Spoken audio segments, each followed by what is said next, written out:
Hello, hello, hello, and we are live again. Hi.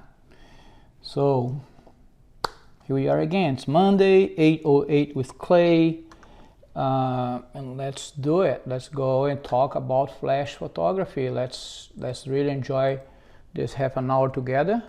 I just need to set up a timer here. Otherwise, I talk too much. Let's do 20.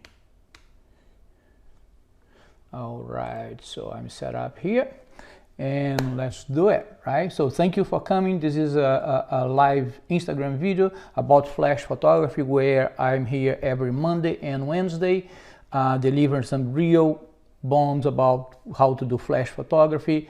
This is at this point guided to beginners and intermediate photographers who want to make the transition from natural light into flash photography. So for those one who don't know me, I'm a photographer in Chapel Hill, North Carolina, primarily a wedding photographer, but we also do families, we do high school seniors, we do everything else but newborn. So, and we've been shooting for about 7 years.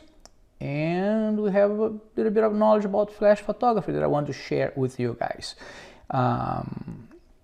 So every week we're posting daily on this channel. So if you have a friend who needs a little bit of help with flash photography, or somebody that's coming new to wedding photography, new to photography. Direct them to this channel where we have daily posts about flash photography, and Monday and Wednesday at 8:08 p.m. Eastern time we're here doing lives. So we're answering questions, we're showing techniques, we're showing images and everything else. So today I want to talk to you about a few things. One of them is something that not a whole lot of people talk about, which is the mindset of a wedding, I keep saying wedding photographer, the mindset of a flash photographer. So what does that mean, the mindset? I mean, how you need to think about when you move from natural light to flash photography. I'm going to show you some images later on and tell you how I thought about create that image. It's pretty much like when I walk into a scene, what I see and what I know is possible because I use flash. But before we get to that, I want to answer some questions that came from last week, live. Let me see if I can find one of the images that we did last week. This one here. So I think oh, by the way, can you guys hear me okay? Just say on the comments that if you can hear me all right, because I'm using the lapel mic here, and and I hope you guys can hear me well. I'm still struggling a little bit with sound on this, but we're getting there. Hey Brad, hey Mark, thank you. All right, hey Adam, buddy, thank you for joining us. Adam is a really great photographer, great friend of ours from California. So he does some really cool stuff there. Today I tried, you can see it's a little bit different the setup here. I'm trying a little bit different setup, like trying different lighting to make the video a little bit better for you to watch. We're trying, like I said on my first podcast, I never really recorded anything live. It's the beginning of it, and I enjoying the process, learning a lot. I mean, I'm flash photographer, and I'm learning a lot about lighting the scene for video, and I hope this lighting is much better than what's been before. So let's get back to the questions that got to my inbox this week regarding last week's next Wednesday, I guess, live. So one of the images that I showed you how to do that is this one here, right? So for this image, I have one key light in front of the subject, and I have two speed lights on the ground behind her, pointing towards the wall, a little bit sideways. The one that you see on your left has a blue gel and a mask, a Mag Mod mask, and the one on the right has a red gel and no mask on it, just a red gel. So you can see a little bit more blue on the left, a little bit more red, and a little bit magenta in the middle is where the blue and the red merge and creates the magenta. So one of the questions that I got was, so I'm testing this gel thing, or like I'm testing this gel and mask thing, but my colors are coming up washed out. Yeah, the solution for that, one thing that I may not have mentioned on the last live, is that you need to kill the ambient light. There is no way that you can have a lot of ambient light and still get the pattern and the pattern and the colors there. I mean, think about this. If you're using one of this is an AD200, okay? And if you put this little gel in front of it, right? And if you're using this with a lot of power, this is going to get washed out. The blue gel is going to get washed out. There's no questions about it. There's no way you can paint the wall blue if there's a lot of power in it. So that's why you're going to need a subject that's lit from the front, and the background is just worked for the mask and the gel. So lower the power, kill the ambient light, right? Starts like with nothing in the ambient light. Just close the aperture as much as you can, and not for you so you're shooting and you get like a back of the screen totally black. Now you killed all the ambient light. Now you can start messing with your lighting. Right? Now you have control over the light 100%. Now you can do whatever you want. So kill the ambient light as much as you can, as much as you want, and then add your gels one at a time, guys. One flash at a time, okay? For instance, with this one light, I set up the left, and I say left is the model right? Left, let's say left to the camera. Left to the camera, I set up the gel, I set up the speed light, the flash, and the mask, and I shot against the wall. I shot like a little bit 45 degrees to the wall to get that, you know, you see how it's how the pattern is like is opening up like that. So that's because I shot like about 45 degrees to the wall to get maximum coverage. Okay, so and then light looks good, all right. Then I set up the gel on the right of the camera, the flash and gel on the right of the camera. Got that right, and now everything is fine. Let's light the subject. One thing that can happen when you put the key light, or the main light and key light's the same thing. When you put the key light into your subject, that may have some spill into the background. In that case, there are two things you can do. One of them is to grid the light to control the spill. That's one. Another thing, if you have room, move the subject away from the wall. So that way the light will not spill. Move the light closer so you have lower power, so the fall off are going to be faster, so the light's not going to travel all the way to the wall. Remember, we talked about this. The higher the power on these guys, the longer, the further the light's going to travel. So move the light closer to the subject, so the fall offs are going to happen right after, and then move the subject away from the wall. Then you have no spill there. So that's the way to solve that, right? So your colors will not come washed out. And you're going to notice that some colors are different. Blue tends to wash out much easier than a red, for instance. Okay? Hope that helps. And another question that I got about the silhouette, about this image here. Let me show you this one. I hope you remember that image, right? So we did this image in the middle of the afternoon, all daylight, everything. And people, one of the people who followed this live, they said, I'm trying the silhouette shot and it's still not working. So they're still coming not silhouette, right? Same process of the other one. So you kill the ambient light until you get like all dark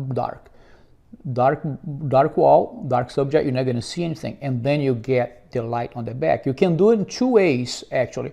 You can put the light on a light stand pointing to the wall. The light there, I'm using one of those ADs with a blue gel on it, and I'm pointing it to the wall so it comes back and create the silhouette a little bit.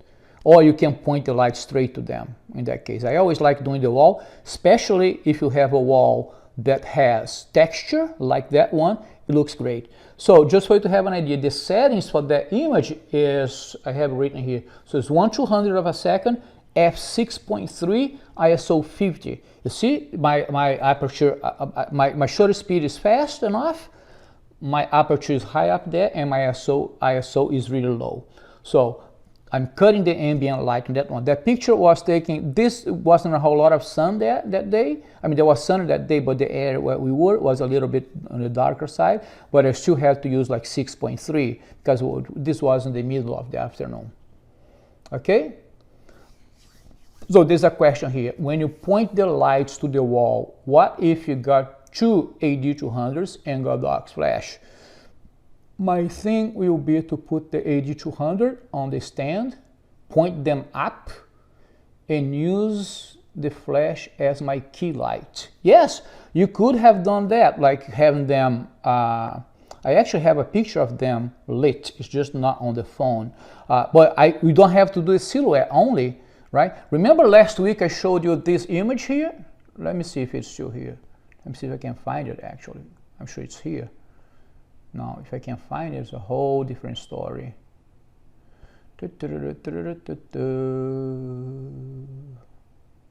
Okay, let's use this one here, for instance. No. So if you were here last week, you're probably going to remember that the high school senior image that we created. Gel grids and masks, not this folder. Let's put this one here. You see this picture of the guy here on the bottom right corner here, this high school senior that we shot there. That's what it is. So there is one light on the wall and there's another key light on them. You don't need to create silhouette of everything, right? So you just paint in the background. Remember, I think we talked about that last week on our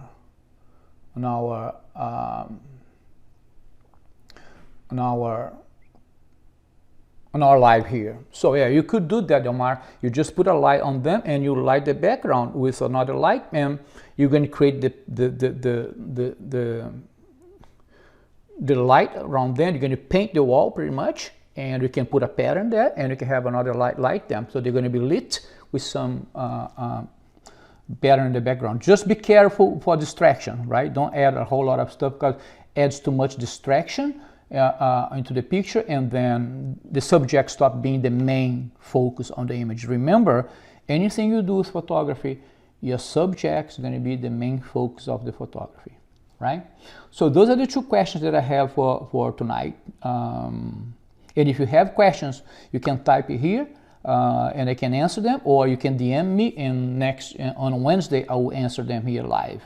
Okay, so today I want to talk to you a little bit about the mindset. I mean, how do you approach a scene when you move from being a natural light photographer to being a flash photographer? Okay, there is a little bit of mind shift that needs to happen. One of the things that took me years to figure out was how I always wanted to know how I wanted the picture. What's the final product when I push the button? What I'm expecting to see.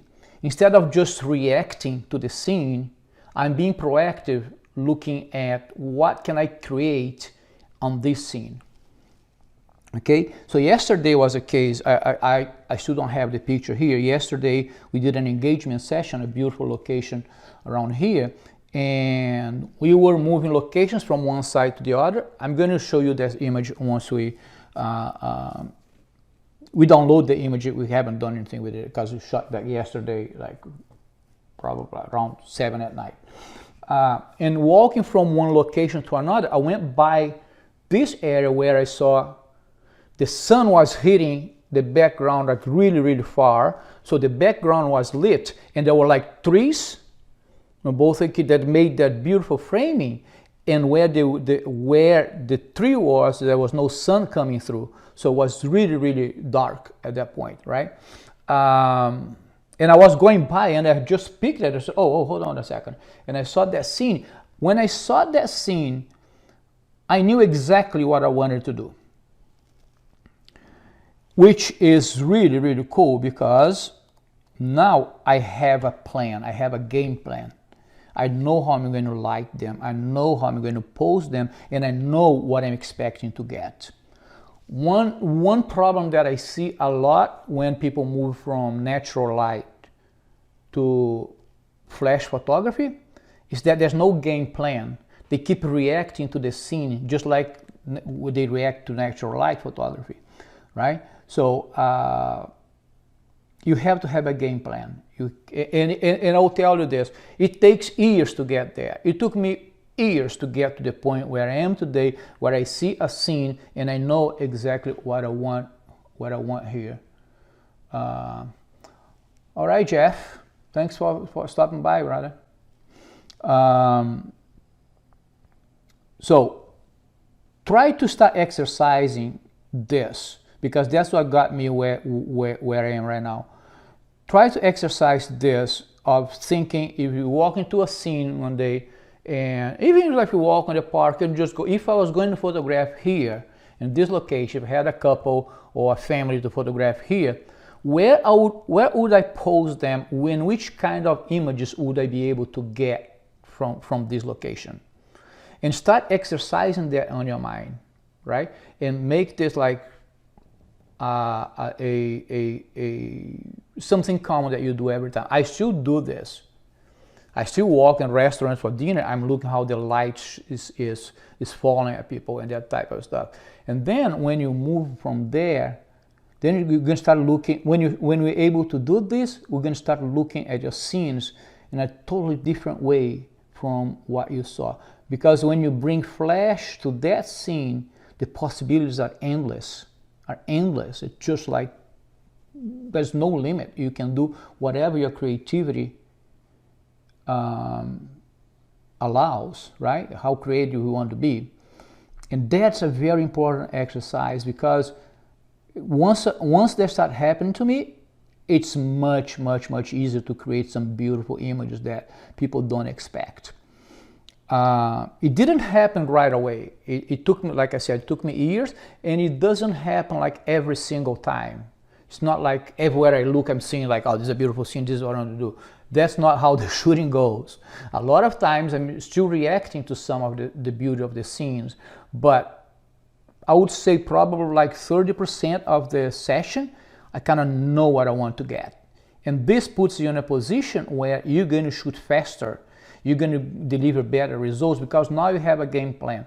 Just think about this. If you're just reacting, you have no game plan. You have, how are you going to set up your lights if you don't know which final results you want? That's a really valid question. How are you going to set up your light if you don't know what you want at the end? That way you're just reacting to what you see instead of planning. Let me show you one image that the couple is really small in this image. Intentionally, we have shot, this was an engagement session that we did a few years back, and it rained that day. The bride didn't want to go outside, and then we stuck outside, and I had done like pretty much, I think I was finished with the location. I had like nothing else to do, and I said, okay, I'm going to do this shot. Let me show you this one here. Look at that shot. You see the couple up there?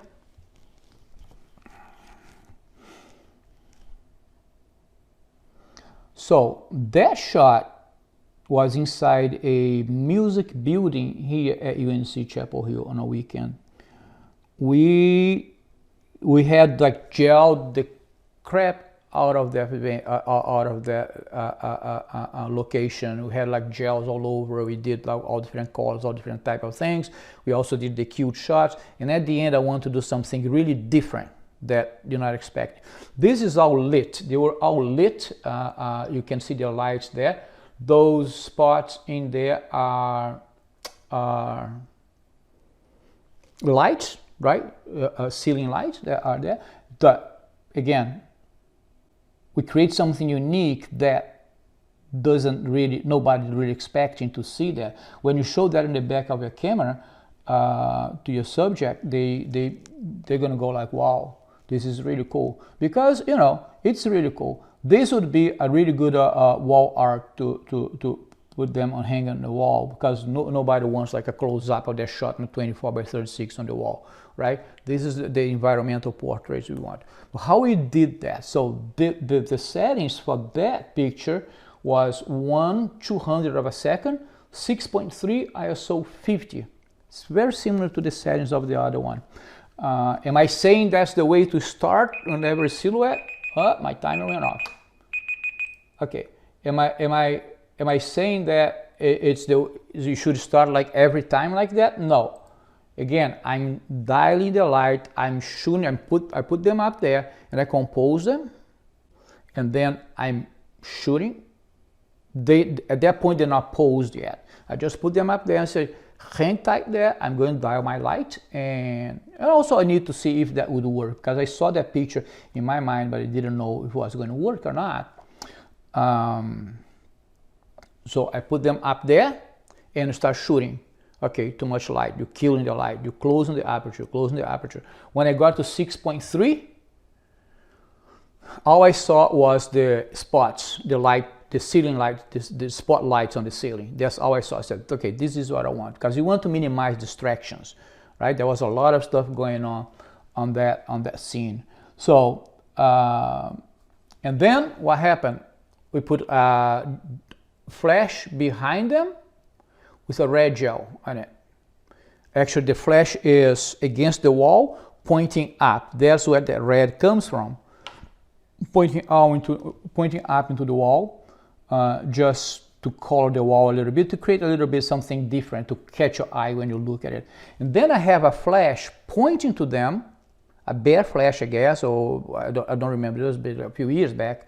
I don't know if I had a mag sphere or not, but there's a flash pointing to them to create the silhouette. At that point, now they are dark, we just lighten them from behind a little bit to create the silhouette, we lighten the wall, and that's what we get. Some of you may not like the image, some of you may like it. It's just something really cool to do, and the clients appreciate your creativity at that point, and it's a good exercise regardless. So this is all to say that the way you think about photography when you start using flash instead of natural light needs to change, right? You're not only using flash to light your subjects anymore. You're using flash creatively. You're using flash to deliver something unique. You're using flash to create accents around the subject and to hide other stuff that you don't want on the scene. That's crucial when you're doing flash photography. And I say this, and I say this, I think, every live, and I keep saying this. I'm not hating on natural light photographers, not at all. I said this last week. I shot a wedding where Jeff was helping me with lighting. I shot most of the wedding natural light because the light was beautiful. I used the flash when I needed to create something unique. But the light was beautiful outside. Why not? It goes much faster, much easier.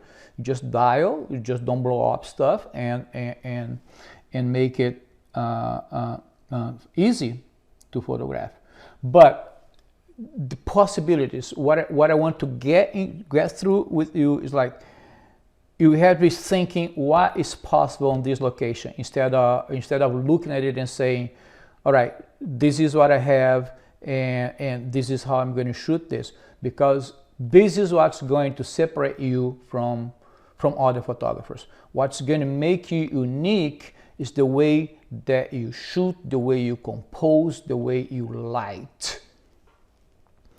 All right, so another question. When doing a silhouette, how far should they be away from the wall with the light? Should the light be used with a sphere or the mag mod holder? When I'm doing silhouette, I always have the sphere on my light, because the sphere will help to create a soft edge around it. Okay, it will.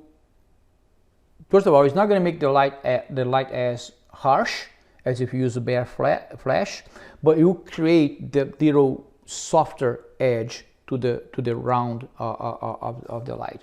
That's always a nice to have. As far as how far it is, I usually go about 2-3 feet, because what I usually do is that I get the groom or the subject, whatever, is holding the light pointing to the wall, right? So I don't have to set up a light stand, and sometimes light stand shows up and I have to remove the light stand in Photoshop. Remember, we are photographers, we're not Photoshoppers. We're here to shoot, because if I'm going to sit down and Photoshop every single image that I take, I mean, I need to be out there shooting, I need to be marketing, I need to be work on my business. So try to get it right as much as you can on camera, and you do some retouching at the end. Photoshop editing is to improve what you create, not to create something that you weren't able to do on camera. So I'm usually about 2 to 3 feet. One of the subjects is holding the light's pointing to the wall, and that's what it is. It is a simple concept, but just like with everything in life, you need to practice. And I'm really happy to see those questions coming through, because it tells me you guys are practicing what I'm telling you, and it's awesome. It's awesome because it is simple. It's very easy. Somebody the other day said, you make it sound so easy, but you know what? It's easy now, but in the beginning it was hard. In the beginning it was hard. It was something that we had to try several times, right? I remember Dani, my wife, how many times she would pose for me and just wait until like I get it at least close to right, and I would go to a wedding and try to do it on a rush and wasn't able to do it. I would come back home and practice a little bit more until the point it became second nature. Then it becomes easy to explain. But practice is essential, like everything, like riding a bike, swimming. I mean, you have to practice. Otherwise, you're not going to be able to get it. Don't remember that the live that we did that I said, don't think because you read about it, because you watch a YouTube video or something like that, don't think that you know it, because you don't. Your lighting, the scene that you work with, everything is going to be different, and your settings are going to change. So try to stay away from this thing, go ahead and practicing. And going back to the mindset again, is that we need to think what's possible for me to do this. And I don't see people talking about it. I just see people talking about flash techniques, but there's this other side of it. Like, it doesn't matter if you know the technique if you don't think what's possible. Because when you're running and gunning, especially like if you're doing weddings you get there early. It's like 8 hours, 10 hours, 12 hours that you're running, racing all the time. You're running against time all the time. Doesn't matter the timeline. You look at the timeline, look at this is great. I have time to do everything. Yeah, this happens to me.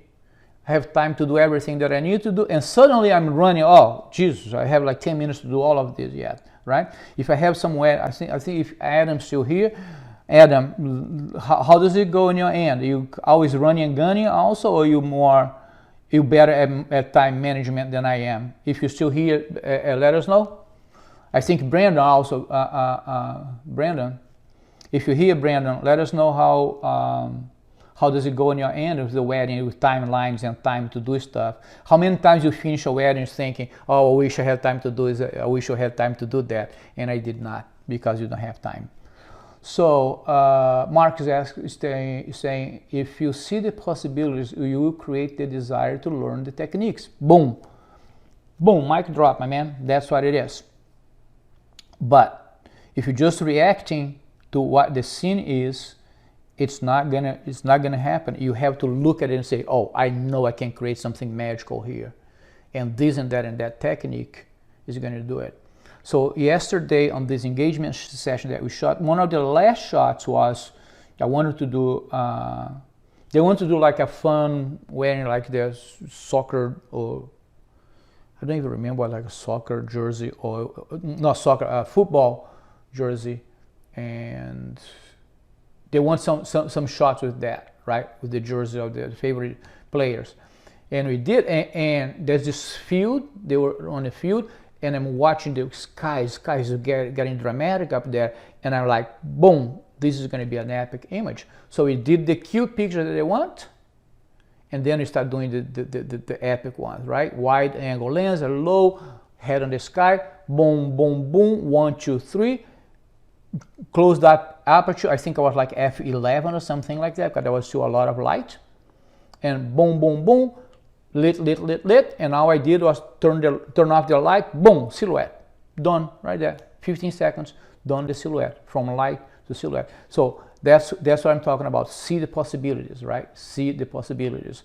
Then you practice, like Mark is saying right now, and then becomes easy, becomes second nature. So Ray is saying, I've been like that though. I had time and I didn't. Was upset because I didn't get that shot. Exactly, because if we don't practice, if it doesn't become second nature, it's impossible. I mean, it's going to take you, you're going to get it at some point, but it's going to take you a lot of tries. And then you end up doing like 1 or 2 portraits on a wedding day. And my friend, everything else you can do over but a wedding. When you shoot weddings, you have one shot to make it right. And you don't want to be that guy who get to the end of when you go to edit, you download your picture, you go like, oh crap, I have like 2 or 3 great images, great portrait images, but that's pretty much it. Because remember, one whole part of this I haven't talked about, like sales, why we do this, the sales, how flash photography is going to help you with sales. We need to shoot for the sale, we need to shoot for the album, we need to shoot thinking about selling. Because me, it's fine, and if that's, hey Marcio, if that's fine with you, it's okay. I mean, there's nothing right, nothing wrong here. You can do whatever you want, it's your photography. I don't want to be a starving artist, no. I'm doing this because I love photography, I love the art, I love the relationship with my clients, but I love the money that it's bringing also. It's a business, it needs to at least sustain itself. Okay, and so you need quantity. When I'm shooting, I'm doing like horizontal, verticals, right? Because I'm thinking about the album. How is this going to fit in the spread? Maybe I'm going to need a vertical of that shot instead of just horizontal. And I'm telling you this, once you start doing flash photography, this is true story from our business. Once you start doing flash photography, once you start getting better at flash, my prices today are more than double than where they started. They're more than double today. I'm still shooting a lot. My clientele changed completely. We stopped getting those people who are just looking for prices, because when they look at my photography, they think it's expensive. It's expensive. That's your first qualifier right there. What I'm telling you was something that a bride told me one time. She said, I saw your, she was talking about this, so we saw your, I saw your Instagram and I went to your website. I was pretty impressed with what I saw, because nobody around this is shooting that way, is photographing that way. But my first thought was, oh, he's got to be too expensive. I can't afford this guy. And she went on, looking for other photographers. And she was talking to somebody and they recommended us. And she said, oh, I looked at them and I can't afford them. She didn't even ask the price. She just assumed that she couldn't afford us. And then she decided to call. And we shot her wedding, right? To create the same amazing image. So not that expensive like people think, but that's your first qualifying right there. That's how you start, looking at who looks for you, who is willing to pay what you are worth, instead of paying what is the cheapest one, because I keep saying, I said this, I'm going to say again, I'm going to keep saying this. If you compete on price, is a race to the bottom, and nobody wants to be on the bottom. If you are on the $2,000, $1,500, $2,000 wedding market, that's where everybody is. You're competing with everybody. You're competing with everybody.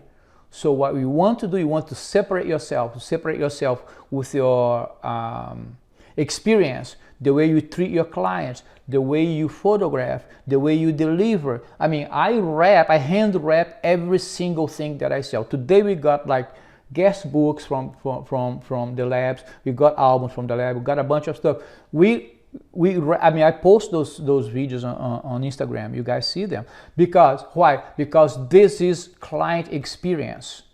When I get there with the wrap, people, first thing that people say, oh my God, this is wrapped. Look at that. My goodness. Right? Everybody like the ones that I just got a camera for Christmas last year. Man, it is what it is. We have to differentiate ourselves. Man, those phones, they take great pictures. We have to differentiate ourselves from everybody else. You go to Best Buy today, you buy a $600 camera, you take some shots in auto. I mean, those pictures don't come that bad. They don't come out that bad. So we need to separate ourselves. We need to move into something else other than pointing and clicking, right? So this is the message that I want to deliver today. Not a few techniques here and there, but the main focus of this live session is to get you guys thinking about the possibilities. If you're still on the fence, flash photography, my friend, that's the way to go. That's the way to go. And if you need help, you know we're here every Monday and Wednesday at 8:08 p.m. Eastern Time, right? Hashtag 808 with Clay. Thank you very much for listening to me. Thank you very much for the continued support. I really, really, really appreciate it. And if you guys have friends who wants to get into flash photography or who is starting flash photography, please send them to our channel. Let's get this thing going. All right, let me see what Ray's saying here. Yes, that's how it's around here. They think they pick up a camera, shooting auto, all of a sudden they're professional now. There you go. Yeah, so next Wednesday, gonna be here, right? Break tomorrow, Wednesday we'll start again. And if you guys have anything that you want me to talk about here regarding flash photography, let me know. If you guys have questions, let me know, send me a DM. If you are always looking for suggestions what to talk about. There's a lot of topics to talk about, but I want to know what will help you, not what will get me just talking. I want to talk with a purpose. I want to talk to you, and I want to help you to get better in your flash photography. Thank you very much for watching. Have a great night, everybody. Bye.